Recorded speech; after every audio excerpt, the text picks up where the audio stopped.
At the top of the hour, we had an exchange with a Republican member of Congress, Mario Diaz-Balart, on Venezuela. Here's part of it. So imagine if this regime, that now is receiving a lot of international pressure, right, survives. Is it or is it not potentially a green light, an open door for the Russians, for the Chinese, for others to increase their activity against our national security interests right here in our hemisphere? Yeah, no. I mean, it's kind of hard to see what you're talking about exactly. Are you? Anya Parampil is a reporter who just spent a month in Venezuela reporting from the ground there, and she joins us here in studio. Anya, thanks very much for coming on. Thank you so much for inviting me. So what do you make of the news coverage of this? Your viewers won't be shocked to hear this, Tucker, but the news media, the fake news media, are lying about the situation in Venezuela. Let me put it for you this way. Imagine if Hillary Clinton had refused to admit defeat after losing to President Trump in 2016 and banded together a group of 24 U.S. soldiers and attempted to take the White House by force. I don't think she'd be walking freely on the streets the way Juan Guaido is walking right now in Caracas, and I certainly think the news media would be calling it rightfully a coup.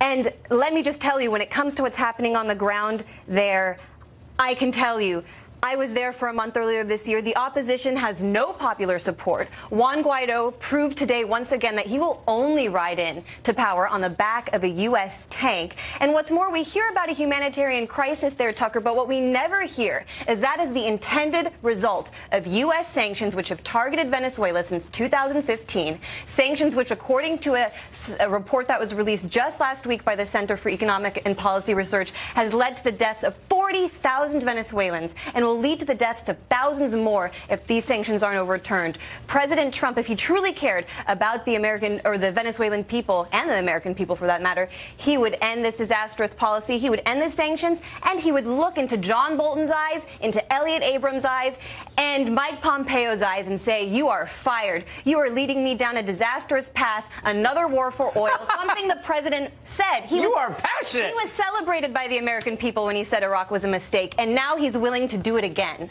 But it is a bipartisan thing. I mean, Biden came out today and said he agrees. Absolutely, it is a bipartisan issue. So, it's interesting. It would be interesting to know why that is. I believe in an open debate, and I'm not sure I agree with everything you said, but I'm glad that you could say it here. And you were just there, and I don't think you'd be allowed at any other show to say that. No, I certainly don't think I would. You would never out of time. So I really appreciate you giving me the opportunity, because President Trump promised to drain the swamp, and he flooded his national security team with that exact swamp. Well, I agree with that, actually. Anya, thank you very much you, Tucker, for your perspective. Good to see you. Thank you.